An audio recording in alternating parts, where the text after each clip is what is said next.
ঢাকা উত্তর সিটি কর্পোরেশনের নতুন মেয়র নির্বাচিত হলেন আওয়ামী লীগের আতিকুল ইসলাম। তার প্রাপ্ত ভোট 8,39,302টি। নিকটতম প্রতিদ্বন্দ্বী জাতীয় পার্টির শাফিন আহমেদকে প্রায় 8.25 লাখ ভোটের ব্যবধানে হারিয়েছেন তিনি। তবে প্রায় 30 লাখ ভোটারের এই ঢাকা উত্তর সিটি কর্পোরেশনের উপনির্বাচনে ভোট পড়েছে মাত্র 31%। দর্শক, সবাইকে স্বাগত জানাচ্ছি মেট্রোসাম সিমেন্ট আমাদের কথার আজকের আয়োজনে। আপনাদের সঙ্গে আছি আমি সম্রাট আনোয়ার। শুরুতেই চলুন দেখে আসি আজকের বিষয়টি নিয়ে এটিএন নিউজে প্রচারিত একটি প্রতিবেদন। আমরা মোহাম্মদ আতিকুল ইসলাম, যার প্রতীক নৌকা অর্থাৎ বাংলাদেশ আওয়ামী লীগের, তাকে আমরা চূড়ান্তভাবে বিজয়ী ঘোষণা করলাম। জনপ্রিয় মেয়র আনিসুল হকের প্রয়াণে নগরপিতা হারায় ঢাকা উত্তর সিটি কর্পোরেশন। সীমানা জটিলতা নিয়ে হাইকোর্টের নিষেধাজ্ঞা কাটিয়ে বৃহস্পতিবার মেয়র পদে উপনির্বাচন হয়। বঙ্গবন্ধু আন্তর্জাতিক সম্মেলন কেন্দ্রে শুক্রবার দুপুরে হয় ফলাফলের আনুষ্ঠানিক ঘোষণা। লক্ষণীয়ভাবে কম ভোটারের এ নির্বাচনেও নিকটতম প্রতিদ্বন্দ্বীর সাথে আতিকুলের ব্যবধান পাহাড়সম। জাতীয় পার্টির প্রার্থী শাফিন আহমেদের চেয়ে প্রায় 8 লাখ বেশি মানুষের ম্যান্ডেট পান আতিকুল। এই মেয়াদে মাত্র 14 মাস সময় হাতে পাবেন উত্তরের নগরপিতা। এত কম সময়ে জনগণের রায়ের মান রক্ষার কাজটা কঠিনই বটে। তবে ওপাশ থেকে প্রশ্নের জবাব এলো আত্মবিশ্বাস নিয়েই। 14 মাস বলি আর 1 মাস বলি, আমরা একটা কাজের একটা প্ল্যান তৈরি করতে হবে। অর্থাৎ এমন না যে 1 বছরের প্ল্যান কিন্তু থাকবে সুদীর্ঘ প্ল্যান। এর মধ্যে কোনটা বাস্তবায়ন হবে শর্ট টার্মে, কোনটা বাস্তবায়ন হবে মিড টার্মে, কোনটা বাস্তবায়ন হবে লং টার্মে। এইভাবেই কিন্তু আমাদের কাজটা করতে হবে। মাদক সন্ত্রাসের বিরুদ্ধে সরকারের পদক্ষেপকে প্রাধান্য দিয়ে শুরুতেই শিশু কিশোর তরুণদের জন্য খেলাধুলার সুযোগ সৃষ্টিতে মন দিতে চান নতুন নগরপিতা। পাশাপাশি থাকবে ফুটপাত দখলমুক্ত করা আর বজ্র ব্যবস্থাপনার আধুনিকায়ন। ঘর থেকে আমাদের তরুণ সমাজকে মাঠে আনতে হবে, আমাদের শিশু কিশোরকে মাঠে আনতে হবে। এই শিশু কিশোরকে মাঠে আনার জন্য কিন্তু আমাদেরকে সুন্দরভাবে পরিকল্পিতভাবে এই খেলার মাঠগুলা আমাদের ভবিষ্যৎ প্রজন্মের কাছে দিতে হবে। মশা অবশ্যই একটা বার্নিং পয়েন্ট, এর সম্বন্ধে কোনো সন্দেহ নেই।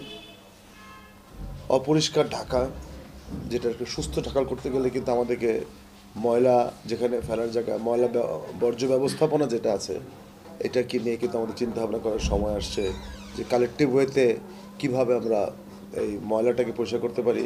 ভোটের লড়াই শেষে দলমতের খেয়াল রাখতে চান না আতিকুল। হতে চান ঢাকা উত্তরের সব নাগরিকের কার্যকর mayor. Any kind of good suggestion কিন্তু আমরা নিতেই পারি, আর যেটা ভালো হবে সেটাকে অবশ্যই আমরা নেব। শফিকুল হক, এটিএন নিউজ, ঢাকা। প্রতিবেদনটি দেখলাম, এবার শুনবো সাধারণ মানুষের ভাবনা। নতুন মেয়র নির্বাচিত হয়েছে, ওনাকে অনেক শুভেচ্ছা। আশা করি উনি আমাদের জন্য ভালো ভালো কাজ করবে। তো বর্তমানে আমার দৃষ্টিতে সবচেয়ে বড় যে সমস্যাটা আছে ওটা হচ্ছে আমাদের খেলার মাঠ নেই। বাচ্চারা খেলার মাঠ না থাকার কারণে ইন্টারনেটের দিকে বেশি ঝুঁকে পড়ছে। এখন আমাদের খেলার মাঠ চাই, আমার একটাই দাবি, আমরা খেলার মাঠ চাই। তো উনি অনেক প্রতিশ্রুতি দিয়েছে যে নগর উন্নয়ন করবে, আমরা আশা করি উনি নগর উন্নয়ন করবে, আমাদের প্রত্যাশা থাকবে। যেমন আমাদের রাস্তাঘাট, তারপরে বিভিন্ন জলবদ্ধতা, তারপরে গ্যাসের সমস্যা, বিদ্যুৎ সমস্যা, উন্নয়নে যতগুলো কাজ আছে সেগুলো যদি উনি আমাদেরকে উন্নয়ন করে দিতে পারে তাহলে জনগণ অবশ্যই খুশি থাকবে, আমরাও খুশি থাকবো। যানজটটা উনি এমনভাবে যাতে হচ্ছে একটা সুশৃঙ্খল ব্যবস্থায় আনেন যাতে আমাদের রাস্তায় টাইমটা কম নষ্ট হয়। কারণ দেখা যায় যে অনেকেই হচ্ছে দূর দূরান্ত থেকে একটা প্রতিষ্ঠানে পড়তে আসছে, কিন্তু রাস্তায় এই যানজটের কারণে হচ্ছে তার অনেকখানি সময় ব্যয় হচ্ছে। তো যানজটের ব্যাপারে যদি তিনি হচ্ছে একটা সুশৃঙ্খল ব্যবস্থা প্রদান করতে পারেন সেটা অনেক ভালো হবে। ঢাকার পরিবেশটা যেন পরিষ্কার পরিচ্ছন্ন থাকে, মানে ঢাকার পরিচ্ছন্নতা কর্মসূচি, এটা যেন উনি একটু জোর প্রদান করেন এই বিষয়ে। মেয়র সাহেব হয়েছে, তাকে আমরা ওয়েলকাম জানাই এবং সে আনিসুল হকের বিপরীতেই সে আসছে।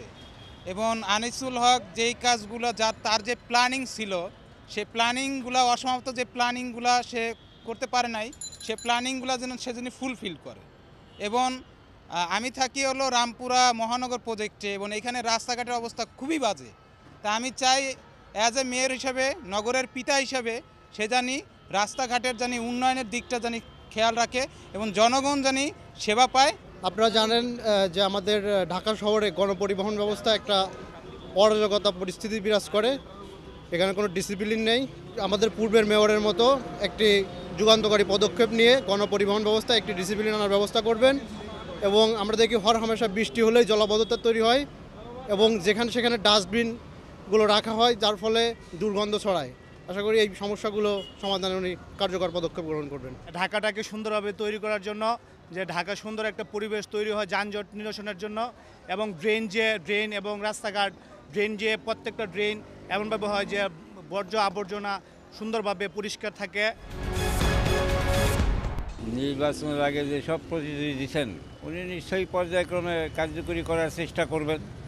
হ্যাঁ, কারণ জনগণের কাছে যেই তো দায়বদ্ধ, জনগণের দায়িত্ব পালনে নিশ্চয়ই উনি সচেষ্ট থাকবেন এবং হবেন। নির্বাচিত হওয়ার আগে যে ইশতেহারগুলো দিয়েছেন সেগুলো আশা করি ইনশাল্লাহ পালন করবেন। এক আর দ্বিতীয় হয়েছে যে জনগণ যে অবস্থায় এখন গ্যাস, পানি, বিদ্যুৎ যে অবস্থায় আছে, সেক্ষেত্রেও এই যে বর্তমান মেয়র নির্বাচিত হয়েছেন, এক্ষেত্রে ওনার আশাবাদী আমরা যে ওনার থাকবে, আপনার পূর্ণই আস্থা থাকবে যে জনগণের সেবা দেওয়ার জন্য উনি প্রস্তুত থাকবে। বর্তমান মেয়র একটা কথা প্রায় সময় বলে থাকে যে আমি আনিসুল হকের কর্মসূচি বাস্তবায়ন করব। এটা আমার মনে হয় এই বলাটা ঠিক না, কারণ আনিসুল হকের যে আমেজ, ওনার তো এই আমেজ নেই। উনি আমেজ কাজ করে তৈরি করতে হবে, যেমন ফুটপাত দোকান মুক্ত করতে হবে, এটা ওনার 1 নম্বর কাজ। কারণ উনি কতটুকু পারে এটা আমি জানি না। আতিকুল ইসলাম সাহেব যদি এখন মশার ব্যাপারটা নিয়ে কাজ করে, তাহলে আমার মনে হয় নগরবাসীর যথেষ্ট উন্নয়ন হবে আর কি। কারণ মশা আর রাস্তার যে শৃঙ্খলার ব্যাপারটা, এই দুটা ব্যাপার যদি একটু নজর দেয়, তাহলে মনে হয় নগরের সেরা আনিসুল হকের যে স্বপ্ন ছিল অন্তত এটা মিনিমাম কিছু হলেও বাস্তবায়ন হবে।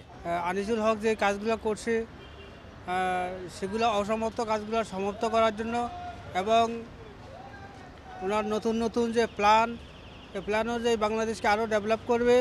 আমাদের প্রয়াত যে মেয়র ছিলেন আনিসুল হক সাহেবের, তার অসমাপ্ত কাজগুলোকেই আসলে এগিয়ে নেওয়া ওনার প্রথম কাজ। আর যে জিনিসটি আমরা এখন প্রতিনিয়ত রাজধানীতে সবচেয়ে বেশি কষ্টের সম্মুখীন, সেটি হলো যানজট। আমরা মনে করি যে উনি এই বিষয়ে সবাইকে নিয়ে, পরিবহন সেক্টর সবাইকে নিয়ে বসে একটি সমন্বিত পদক্ষেপ গ্রহণ করবেন।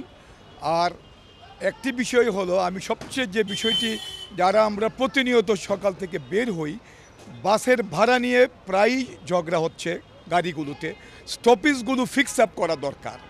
স্টপেজ তো সে দিবে না, সরকার স্টপেজ করে দিবে, বাস মালিকরা যথারীতি সেই স্টপেজে থামবে এবং সেই স্টপেজে ভাড়া কত হবে নির্ধারণ করা সরকারের দায়িত্ব।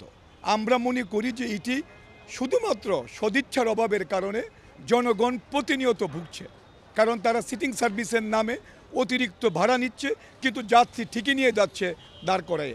সুন্দর সুস্থ একটা নগর চাই, যে নগরে কোনো কোলাহল থাকবে না, যানজট থাকবে না।